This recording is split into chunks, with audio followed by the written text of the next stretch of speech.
الحمد لله الذي جعل للعلم أصولا وسهل بها إليه وصولا وأشهد أن لا إله إلا الله وحده لا شريك له وأشهد أن محمدا عبده ورسوله اللهم صل وسلم على محمد وعلى آل محمد وعلى آله وأصحابه أجمعين. All praise and thanks are due to Allah, the one who made for knowledge foundations and through them facilitated its attainment and preservation. And I bear witness that none has the right to be worshipped except for Allah alone with no partner. And I bear witness that Muhammad is his servant and messenger. May the salawat and salam of Allah be upon him, his family and his companions. This is the fourth sitting in understanding an introduction or a small introduction to the subject of fiqh. And we had previously stopped at the end of the section to do with wudu and the start of the section to do with wiping over the socks. The section is called فصل المسح على الخفين, the section of wiping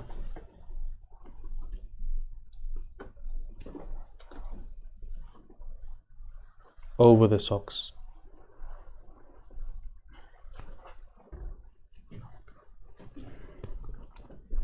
The translation of the meaning is, it is the passing of the hand which is wet with water over most of the khuf which is worn upon the foot in a known manner.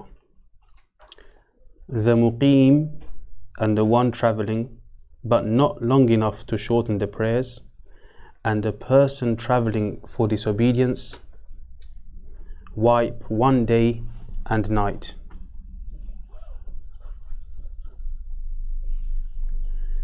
The traveller, the distance of shortening of the prayers, and the one that is not travelling for disobedience, can wipe 3 days with 3 nights, or 3 days with their nights.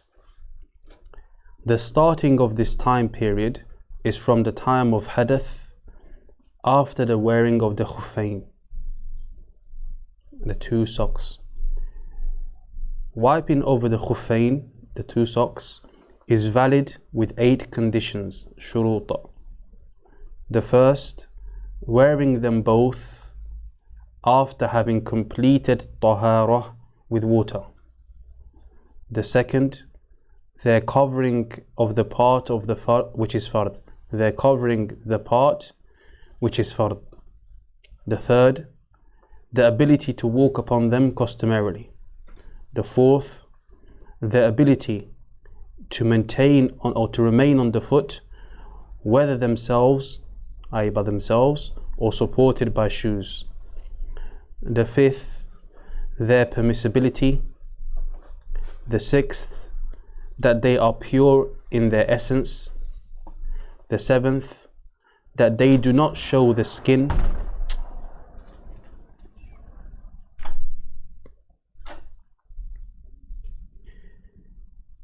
The seventh, that they do not show the skin. The eighth, that they do not, or that they are not so wide to the extent that there's some of the obligatory part that is to be covered becomes exposed. The wudu of the person who wiped over his khuffain becomes invalid with 3 things. So he has to redo it when 3 things occur. The first is the exposure of some of the obligatory parts of that which is to be covered. The second, that which necessitate ghusl. The third, the finishing of the allotted time.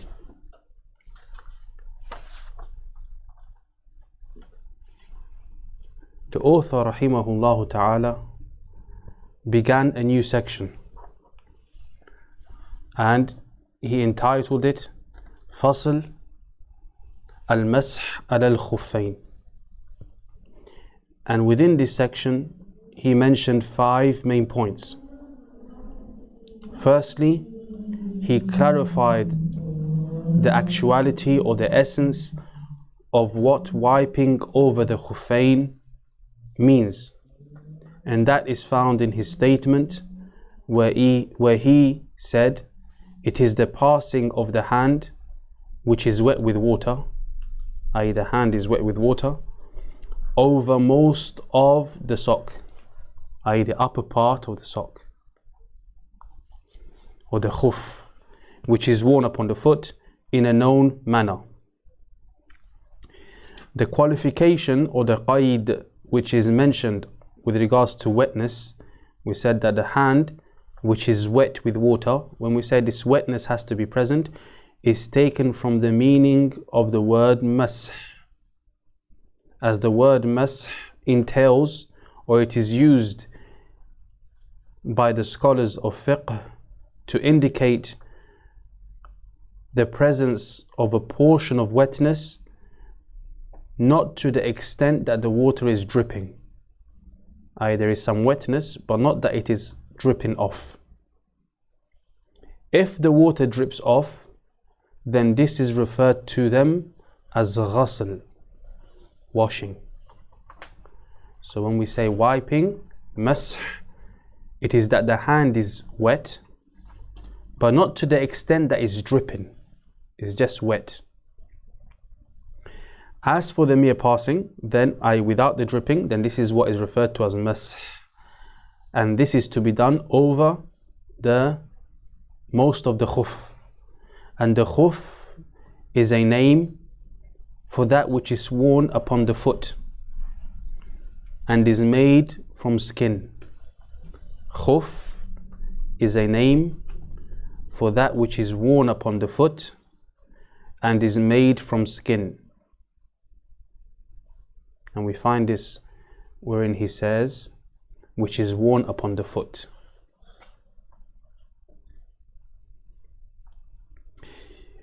Al-Jawrab, which is what is predominantly worn in our time in compared to days before, takes the same ruling as the khuf. The Jawrab, Al-Jawrab, takes the same ruling as the khuf.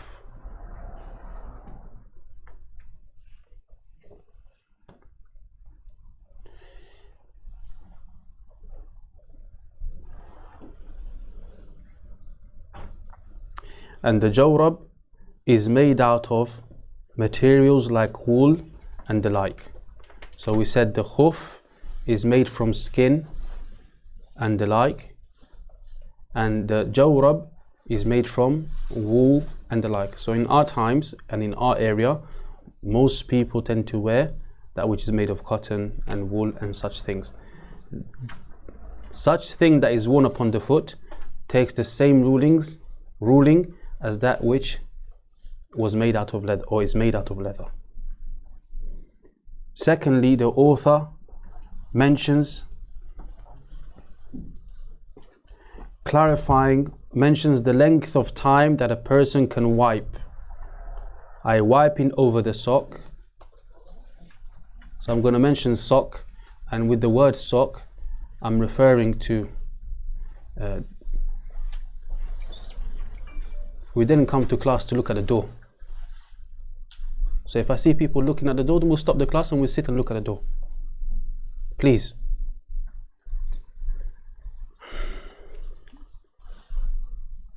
When I mention the word sock, it's referring to the khuf and the jawrab. The length of time that a person can wipe. i.e., if a person wants to make wudu, then instead of washing the feet, he can wipe over what he is wearing on his feet. How long can he wipe? This is the second thing that the author mentioned. And there are 2 time periods that are mentioned.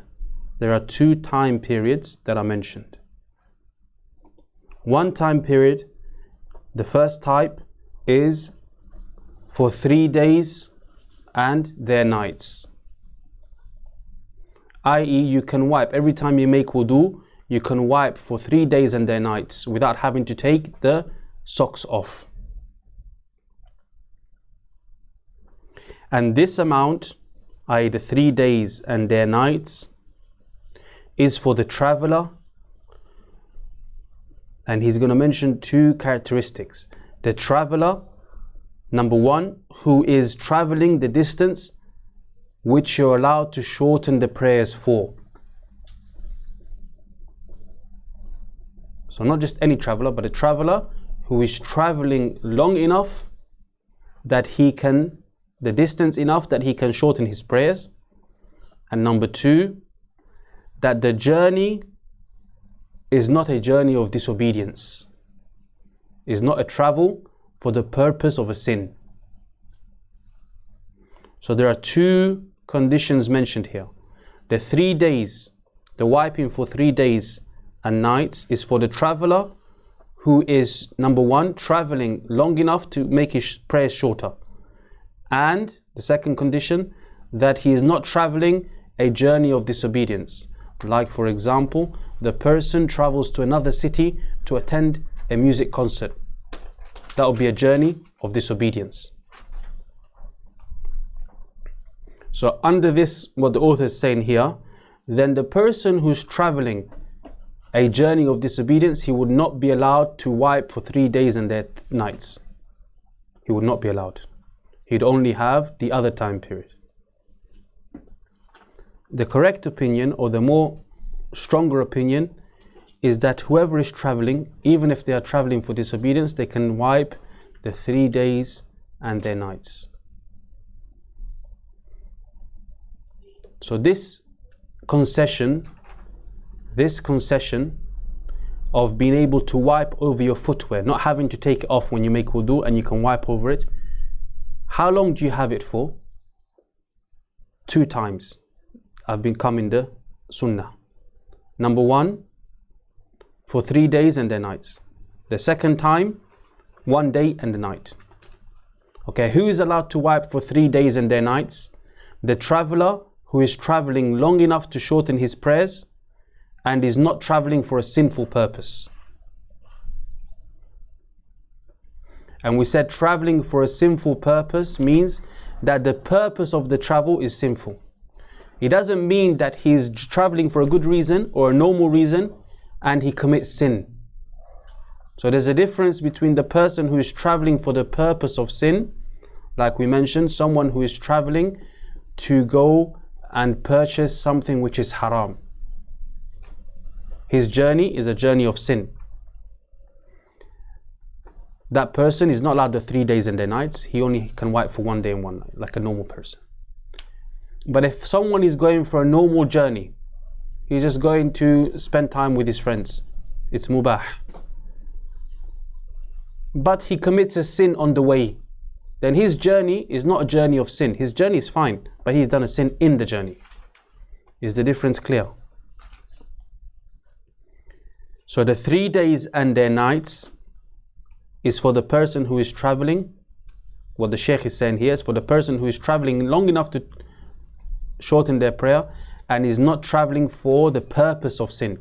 And the more correct view is that even if he is traveling for the purpose of sin, he can still do 3 days and their nights, because he comes under the description of being a traveler.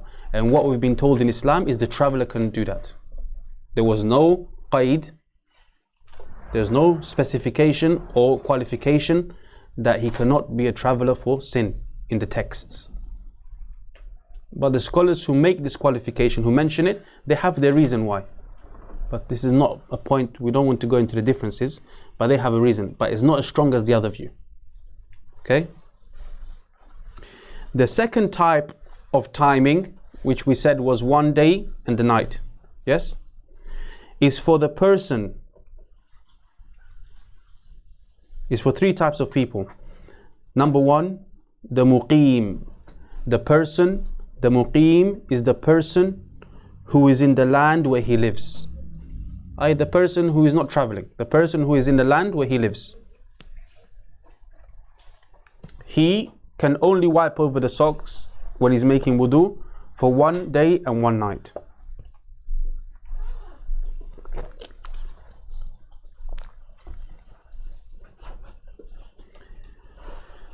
The second type of person is the traveler who is traveling a distance not long enough to shorten their prayers. A traveler who is traveling a distance not long enough to shorten their prayers. This is different or in contrast to what you've probably heard, what has been taught in here or in our area, what is the more famous opinion amongst the students in this area and the shuyukh that come, wherein anyone who is a traveler is a traveler. There's no set distance. There's no set distance. Whereas some scholars say there is a set distance. So here, when they say the traveler who is not traveling enough to shorten his prayers, that's if you believe there's a distance to shorten your prayers. If you take the view that if you're a traveler you can shorten your prayers as long as you're a traveler, then this wouldn't apply. This one wouldn't apply. I only mention that because this is that's the view that most of you take. The third type of person who can only wipe for 1 day and night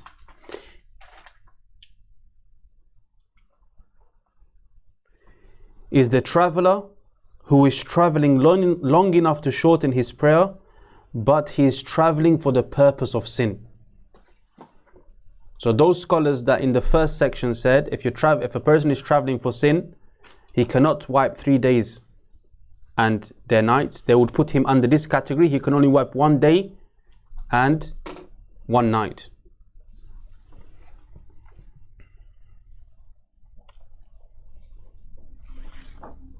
So in summary, that for us, that means if we were to break it down according to what we're familiar with and what we've learned in the past, then we would say that the traveler, as long as he's a traveler, can wipe 3 days and 3 nights. And the person who wipes 1 day and 1 night is the person who's not a traveler. That's the simplification of what you're used to. The third thing that the author mentioned is the time wherein these 2 periods begin. When do the 3 nights or 3 days and their nights, or the 1 day and its nights, when does it begin? And he mentioned that starting of this time, i.e. the time of the 3 days and their nights, or the 1 day and the night, is from the time of hadith, after the wearing of the Khuffain. So if the person wears the foot covering and then breaks his wudu, his purity, then the beginning of his time, whether it's 1 day or 1 night, or the 3 days and their nights, begins with that breaking of the purity, even if he does not wipe over it until much later. So for example, according to what the author is saying here, if a person at the start of Dhuhr Salah, when the Dhuhr has come in, he makes wudu and he washes his feet, completes his wudu, and then he puts his socks on and he prays. Then after he prays Dhuhr, then he prays Asr. After he prays Asr, his wudu breaks. According to this opinion, then his time of day and night would start at that time after Asr, when his wudu broke, even if he wipes at Maghrib time. So after Asr he's prayed, he breaks his wudu, and he makes his wudu, he wipes the first wipe at Maghrib time, just before Maghrib, to pray Maghrib. When does his day and night begin? At the Asr, just after Asr time or Maghrib time? According to this opinion, it would start after Asr, when the wudu broke. The stronger view, the rajih, the stronger view, is that the time begins with the first wipe, with the first masah. The time begins with the first wipe after hadath has occurred, after impurity has occurred. So let's give an example for this one now. So imagine the person made wudu fully. After he'd completed his tahara, he put his socks on al-dhuhr. He prayed asr as well, and then his wudu broke after praying asr. Now he doesn't make wudu until maghrib. At maghrib time, he wipes over his feet, his first wipe. When would his time start? Maghrib, when he first wiped. So there's some scholars say the time starts when he first puts his socks on. Some scholars say the time starts when he first breaks his wudu after having put his socks on, even if he doesn't wipe yet. And other scholars say the third view is that the time starts after he has wiped his first wipe. The correct view is this time starts when he first wipes after having broken his wudu.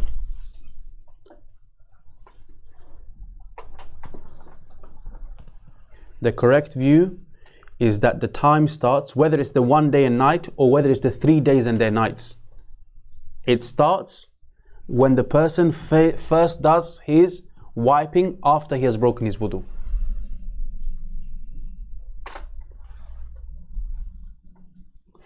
And it is the day and night, it's not the salawat. It's not 5 salahs. It is the day and night. Some people say, okay, you prayed Asr, Maghrib, Isha, Fajr, Dhuhr, Asr, then your time is gone. No, it's not about the salahs. It's about the timing. So can we say 24 hours? Yeah.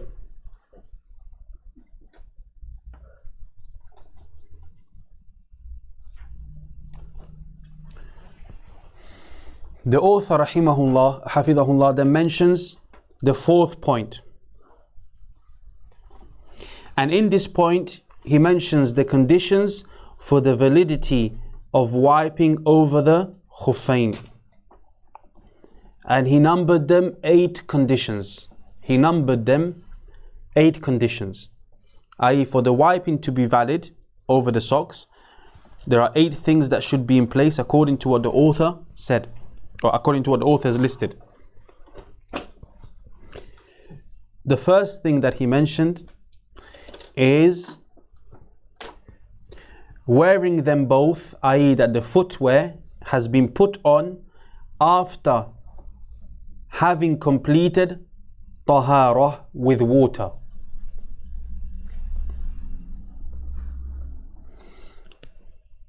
After having completed tahara with water, i.e., the person has fully completed his purification. So for example, if a person is making wudu and he finishes one foot, his right foot, he does all the wudu is up to his feet, he finishes one foot and then he puts the socks on, one sock, his right foot. Then he washes his left foot and puts his left socks on. Can he wipe over them? Yeah. No, because he put his right foot without having completed, because he put the socks on right foot before he had finished the left foot. So what it means here when they say completed tahara, i.e., that he has to have made the full wudu, then he can put them on and wipe. The second condition that is mentioned here is that the foot covering must be over the part that is obligatory. The foot covering must be over the part which is obligatory, i.e., this is the part that was mentioned in wudu, i.e., the part that is normally washed. We're wiping instead of washing a certain part, i.e., the foot. So that includes the foot up to and including the ankle.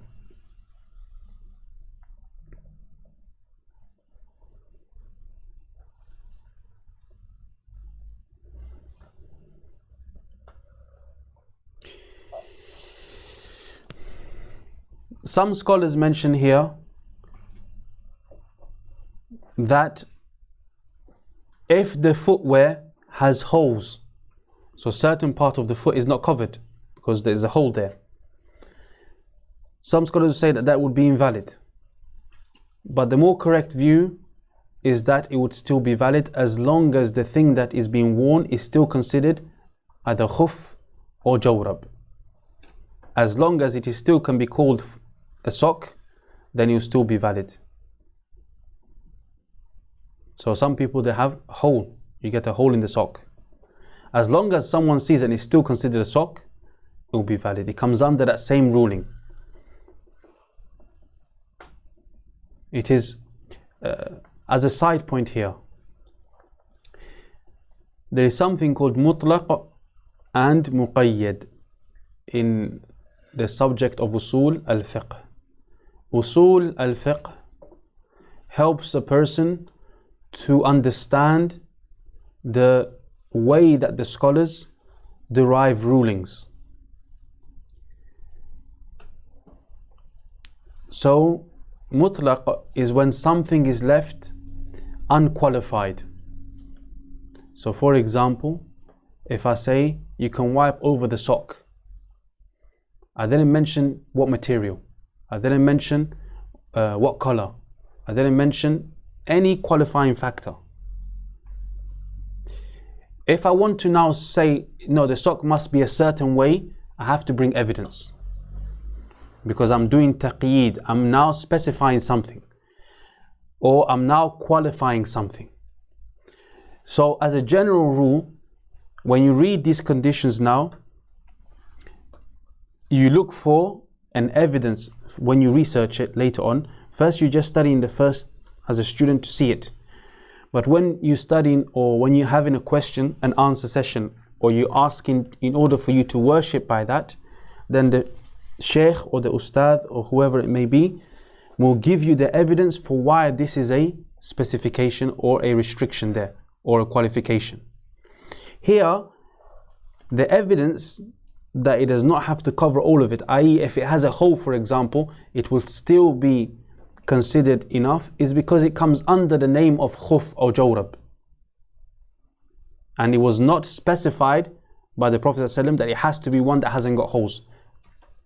And on top of that, add to that, most likely there were people at the time of the companions who had footwear that had holes in it. It's not unlikely, it is more likely than not now. And yet he was not qualified. So this is an indication that that's a strong view as well. So for all of these conditions, you look for where is the evidence that makes that taqeed. The third condition that is mentioned here, the author says, the ability to walk with them customarily, i.e. that the person can walk upon them according to the custom of the people. Number 4, the fourth condition for the footwear to be valid, the ability, i.e. the footwear, the socks, ability to remain on the foot, whether themselves, i.e. by itself, or supported by shoes, or the person wears it and then wears the shoes underneath it and holds it in place. And the more correct view is that the person can wipe over them even if they cannot remain in place except through the use of laces or something similar. Again, there is no restriction, there is no qualification that has come that it cannot be like that. The fifth that the author mentions is their permissibility, i.e. that the footwear is not stolen.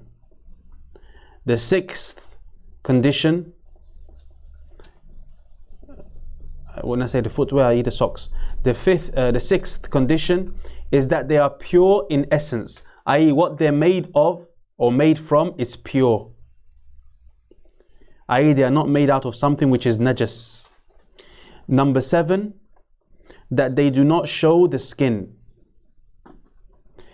So if the material was so thin that the skin is clearly visible, then this condition would become null and void. The more correct view is that the person can still wipe over them as long as water is not totally going through the material. totally going through the material. So if the material that the person is using for the sock is so thin that the water, even though the person is wiping, we're not talking about the person is pouring water onto it, we're talking about wiping, i.e. the wet hand, not the water that's reaching everywhere, it's wet. The person is wiping and is still going through, then this would be problematic because it defeats the whole purpose of it. So here there will be a big question mark. So it should be better to avoid it. So would it be for like socks that looks like being made out of some sort of a net, for example? Possibly. That will be the doubtful area. Yeah, so if a person wipes and you can feel the water, yes. But it doesn't mean now, sometimes you wipe and there's a big blob of water, like it just drips onto your foot. That's different. But we can totally feel it, yeah? Or a lot feel it through wiping, not through someone just drops a drop and you can see a patch on the sock. The 8th condition, that the socks or the footwear is not so wide to the extent that some of the obligatory part that is to be covered is seen. I.e., some scholars mention this because some footwear is wide, and then if this is the foot, or if the foot is in the middle, it's so wide that you can see inside. So it's different to the previous one. The previous one is that it covers all of it. So it covers the ankles and so forth. But this one is saying that it covers it in essence, like it's meant to cover it, but it's so wide that it's flopping and coming down.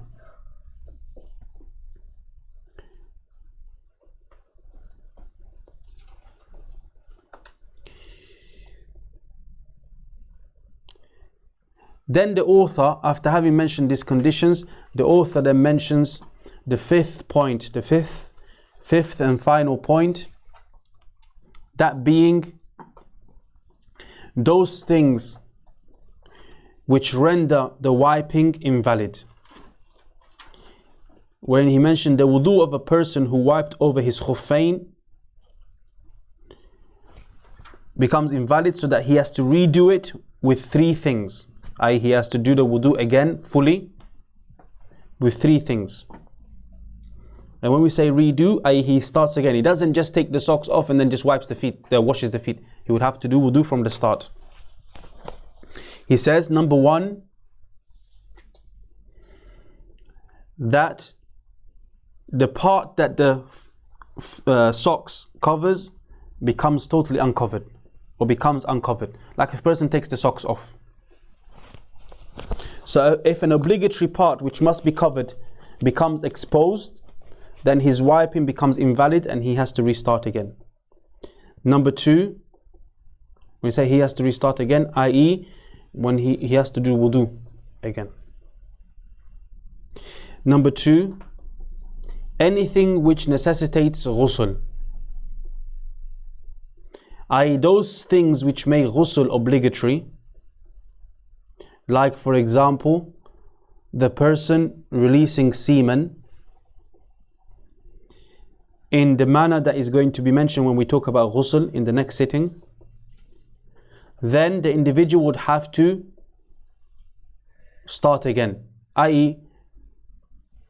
anything that makes ghusl, you cannot wipe for ghusl. The person would have to make ghusl, he cannot wipe for ghusl. 3rd thing and final thing is the finishing of the allotted time.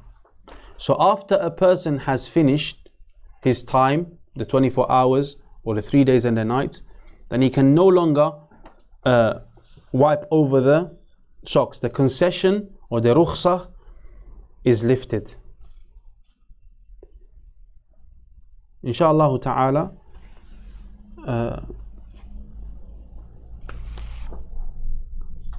we're going to have, if Allah subhanahu wa ta'ala gives us tawfiq, we'll make some videos to go alongside these classes, because I know some of you, these are some of these things you've heard for the first time and you want to know the evidences. But because the way we're studying is something to build us to be able to read the next level up, so we don't mention the evidences for every single point. And sometimes we're mentioning something in the book and we're saying that that's not the correct view. So the question you may have is why we mentioned it. So we're studying something because you're going to come across it in books later on. And you may change your view after. The teacher will tell you this is not the strong view, but then when you research and you grow as a student, you will see maybe it is the correct view, because you will sit with another teacher and he'll give another evidence and you'll see that it's correct view. So there's a difference between studying as a student of knowledge and studying as a normal Muslim. i.e. as a normal Muslim, like you go to a sheikh and he gives you a fatwa. When you go to a sheikh and you ask him, can I wipe over this type of sock? Or can I do this? You don't say to him, oh, there are 5 opinions and this is the view, this one, because he'll get confused. That's a normal Muslim. But if you're studying as a student, you're going to learn different opinions. You'll learn the right one, but you'll also see the other ones. And then you'll become more mature as you go on and see the evidences that they have. First, the teacher will tell you one evidence, or this is the correct view. And remember, we said first we want to picture the point, the mas'ala, we want to make sure we understand it. And sometimes we have the evidences with it. As you grow, you will be able to understand the evidences more. And so, you will see the evidences for more issues. And then as you grow, even the next step after that, you will also see the evidences for the other views. And then you see why it's not strong. And maybe you will think it is strong. And you will have other scholars before you. You're not going to be the first one to say that. If you're the first one to say it, then you're wrong. Unless it's a new issue. If it's a new issue, which they call nazila, okay. But if it's something that's been 1400 years or 1200 years and the Imams have been there and you're the first person to have an opinion, then there's a big question mark. Clear? But the point is, now we're studying for a process. That's why we're going through this book. That's why even the Shaykh, when he put this book together, you will see that he will say there are 8 views and the correct one is this. Or this view has no strong evidence. Or there's an other view that's stronger. Why? Why didn't he just write it that way? Because he's writing according to a certain curriculum. Then as you grow, you may adopt that view or you may follow another view. But you have to do it based upon evidence. Sometimes the evidence is clear cut and sometimes it's not. Sometimes you will see that it's a ta'leel. Ta'leel, i.e. there's an illah, there's a reason, and you see which one is stronger. Which one falls with the hadith more. Which is more close to the hadith. Understood? But when you hear these opinions, sometimes you hear some opinions, most of the time there is some evidence, even though it may not be strong. It is unlikely, it is very unlikely that you'll find many scholars having a view and there's no evidence at all. But sometimes it may not be that strong. Yeah? You may find 1 scholar or 2 scholars having a view because the hadith didn't come to them. That's different. But as for the whole madhab or hundreds of scholars having a view and then you say, oh, this is no basis at all, then there's a question mark. But you can say that this is not the correct view because of X, Y, Z. Or be honest and say this is not the correct view because my teacher said, as far as I know. But don't say this is not the correct view and then you pretend that you know, and when someone asks you, you say, oh, what Shaykh Uthaymeen said. Be honest from the start.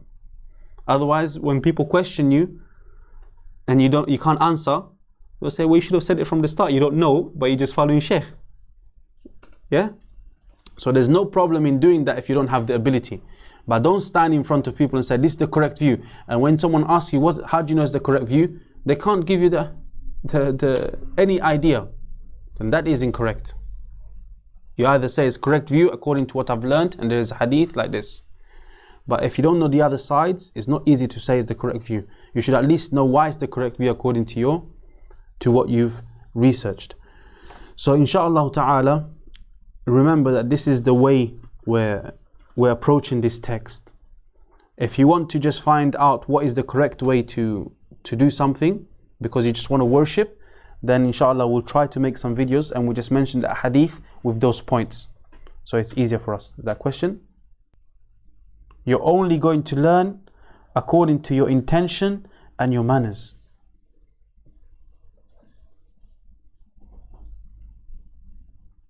One day, you will regret the time you wasted.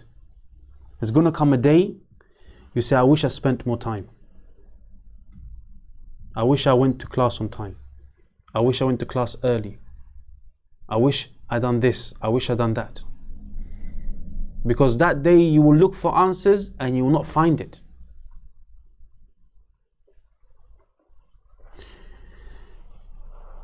Some of the scholars mention a line of poetry. سيذكرني قومي إذا جد جدهم وفي الليلة الظلماء يفتقد البدر. My people will remember me when their way becomes serious, and it is in the dark night that the moon is missed. In the dark night, when there is no, you can't see anything, and now we don't go by the moon, but if the street lights are off, that's when you wish you could find a way to go. It is only when your teachers go, they die, they get sick, they move, that you say, I wish I was gone. It's only when you don't have the teacher that you will say, I wish there's someone to help me to learn Quran.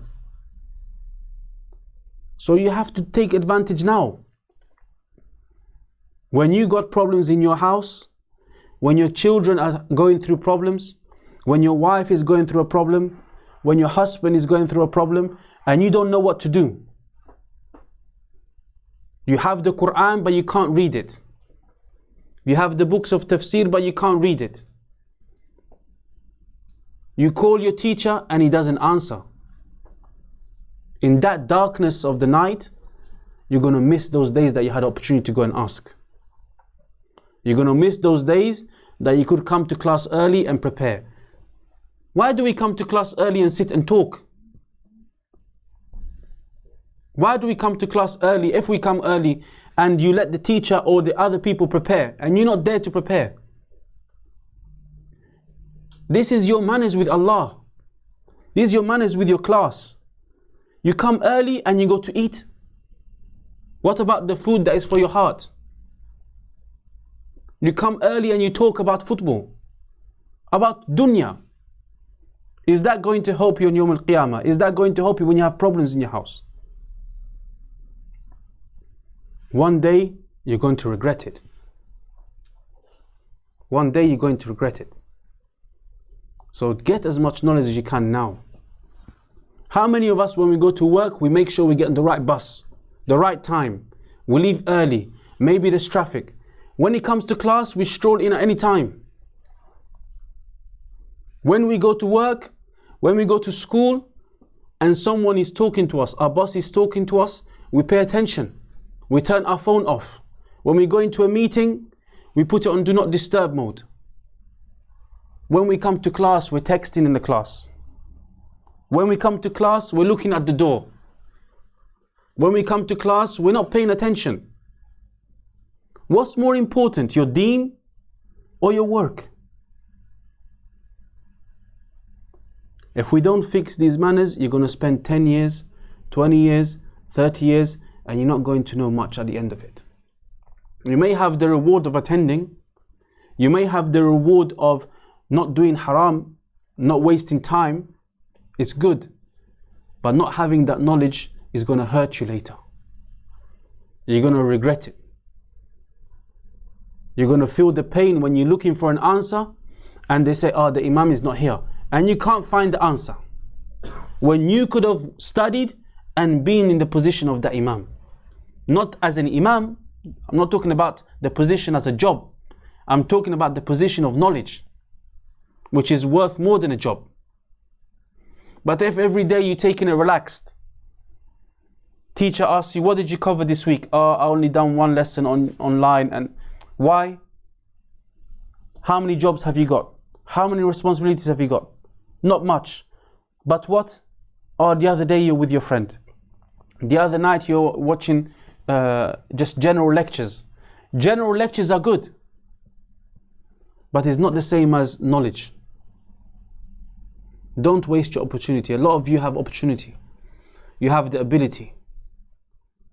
But you throwing it away. For what? Don't let shaitan deceive you. When shaitan sees a person going through a door of goodness that is very high,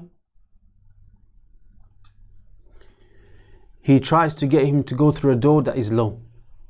You think you're doing good, but you're missing out on the greater good. After the obligation, there is no greater good than seeking knowledge.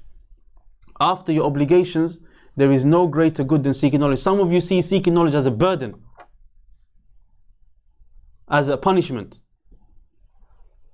Your parents tell you, or your friends tell you, let's go to class. You see it as something heavy upon you. It's a blessing, it's an honor from Allah. How many people cannot seek knowledge? How many people don't know what the Quran is? They don't even know what is the word Quran. They don't know who the creator is. Allah's blessed you with knowing and you don't take any of it. Tomorrow I'll memorize. Tomorrow I'll read. Tomorrow may not come. How many people died before they reached your age? Wake up. Wake up. Take benefit from your time before the time is gone. Because when that time is gone, it's not coming back. Inshallah ta'ala, tomorrow, next week's lesson is after Isha. Make sure you pay attention to what time Isha is, as it's going to start to move up. Subhanakallahumma wa bihamdika ashhadu an la ilaha illa anta astaghfiruka wa atubu ilayk.